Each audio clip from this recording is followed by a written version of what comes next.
Cumprimento a todos com a graça de nosso Senhor Jesus. Eu quero comentar o porquê o arminianismo é uma heresia.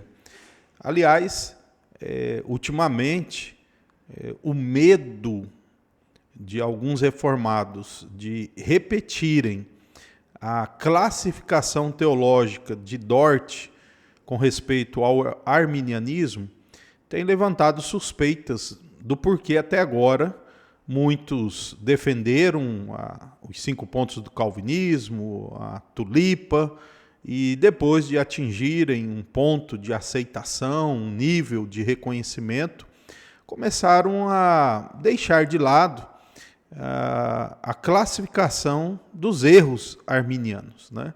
Do que de fato deve ser chamado de heresia. É claro que rapidamente alguns vão dizer, não, mas nós somos irmãos, eles são crentes em Cristo Jesus. Eu, sinceramente, eu não entro nesse campo de debate, porque nós não precisamos duvidar da salvação de ninguém, até porque, como reformados, nós sabemos que quem vai agir perdoando os erros, perdoando conceitos, é Deus em Cristo Jesus. Mas nós não podemos deixar de chamar o arminianismo de heresia só porque ele é popular. Ora, o que aconteceu também é com o dispensacionalismo. Qual reformado que tem uma mínima consciência aliancista da Escritura, e esse é o padrão da Escritura, no mínimo, vai olhar por um sistema dispensacionalista e achar que aquilo é uma alternativa? Nós, de fato, não estamos falando aí de minúcias, não estamos falando de detalhes, de doutrinas, nós estamos falando de sistemas.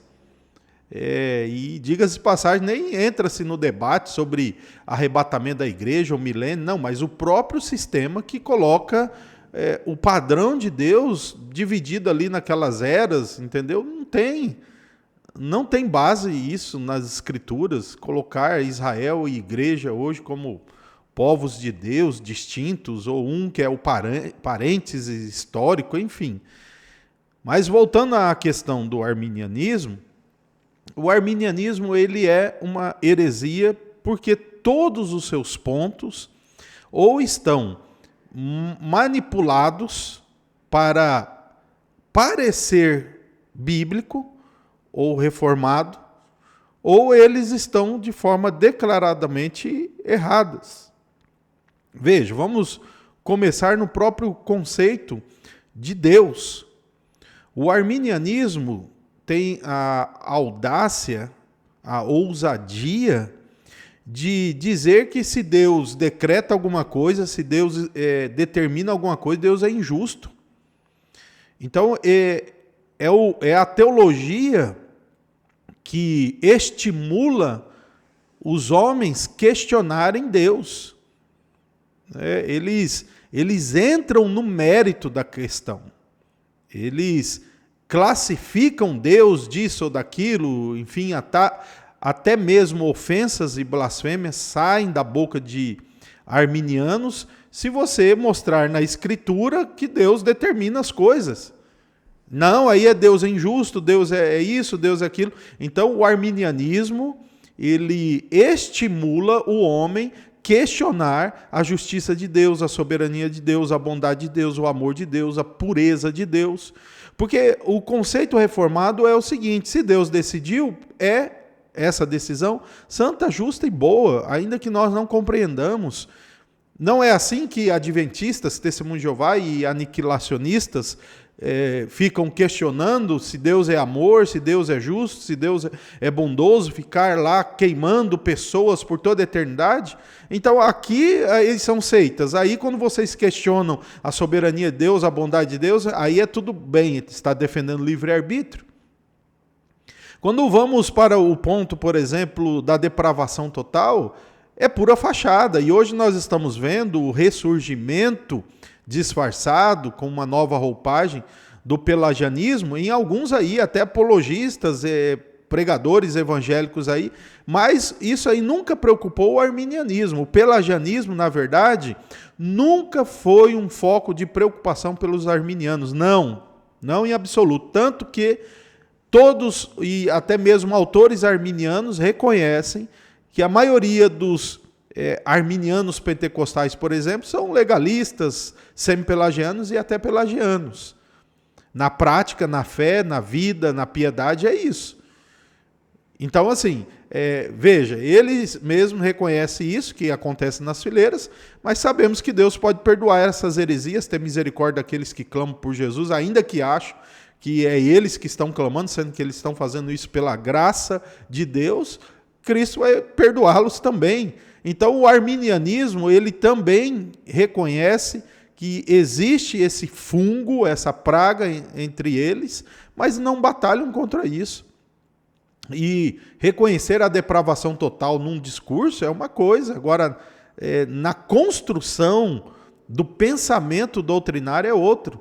E o livre-arbítrio também. No primeiro ponto, o livre-arbítrio condena a Deus. No segundo ponto, o livre-arbítrio é que está acima da depravação total. Não, a questão não é se o homem ainda tem a imagem de Deus. A questão não é, a questão é que a depravação total atingiu a liberdade do homem. A Escritura diz isso, a palavra diz isso, mas eles precisam depois inventar um remendo que não vale nada, que é a graça preveniente, que inutiliza a verdade da depravação total, porque todos são assistidos por essa graça preveniente, que é ineficiente. Ela é até uma graça irresistível, porque todos a recebem para capacitá-los a dizer sim, mas ela, apesar de ser irresistível naquilo que ela produz, ela não é irresistível naquilo que ela intenciona, que é levar o homem a Deus. Aí fica no livre-arbítrio, depois do livre-arbítrio restaurado pela graça proveniente, ainda assim, ele não é um arbítrio que vai conduzir a pessoa ao estado de graça, ao perdão, à conversão. Veja, ainda o arminianismo, ele limita, olha o absurdo, ele limita a eficácia da morte de Cristo. Ele limita, portanto, a morte de Cristo. Ah, mas não são vocês que dizem a expiação limitada? A nossa expiação limitada é limitada no número, não na sua capacidade, não no seu objetivo e, por assim dizer, não vai ser uma expiação vã. Agora, para o arminianismo, Jesus morre, mas ele não vai alcançar a todos pelos quais ele morreu. Milhões e milhões desses jamais ouvirão que Cristo morreu por eles, mas foi feito aquilo que é mais difícil na cruz. E estarão no inferno milhões e milhões daqueles pelos quais Cristo morreu, que nem foram notificados de que Cristo morreu por eles. Então, essa é a doutrina da expiação. Eles limitam a eficácia e o poder da morte de Cristo. Enquanto a Escritura diz lá em Isaías 53 que ele ficará satisfeito, mas ele ficará satisfeito com o quê? Com aqueles pelos quais ele morreu estar no inferno. É isso que o arminianismo ensina. O arminianismo, ele também delimita o poder do Espírito Santo. O Espírito Santo, ele se torna alguém frágil, alguém que não é poderosamente suficiente e capaz de convencer o ser humano. Lá a Bíblia não diz que ele convencerá o mundo da juízo do pecado? Não, mas para o arminiano, o Espírito Santo ele vai ser barrado pelo livre-arbítrio humano, mesmo esse ser humano que foi contemplado pela graça preveniente, tornando-o capaz de dizer sim, mas ele agora, mesmo assim, vai dizer não para o Espírito Santo. Então, esse é um livre-arbítrio restaurado que continua sendo mal, preso. Né? Então, eles erram quando usam passagens bíblicas que diz que Deus é resistido, o Espírito Santo é resistido, mas não leva em consideração que é só resistido até o momento que Deus assim permitir, porque no momento que Deus disser ao coração do ser humano, vem a mim, ele virá. Então a resistência ali é que Deus mesmo está aguardando o tempo que ele determinou para quebrar a resistência do ser humano. O apóstolo Paulo disse isso lá em Gálatas, capítulo 1, quando ele disse que ele perseguia a igreja de Deus e tal, até quando Deus, então, o chamou para que por meio dele fosse anunciado o evangelho. Então, é isso. Mas o poder salvífico do Espírito Santo é limitado na teologia arminiana. A salvação arminiana, ela também não é uma salvação eterna, eficaz, porque o ser humano ele precisa pelo menos de 2 atos.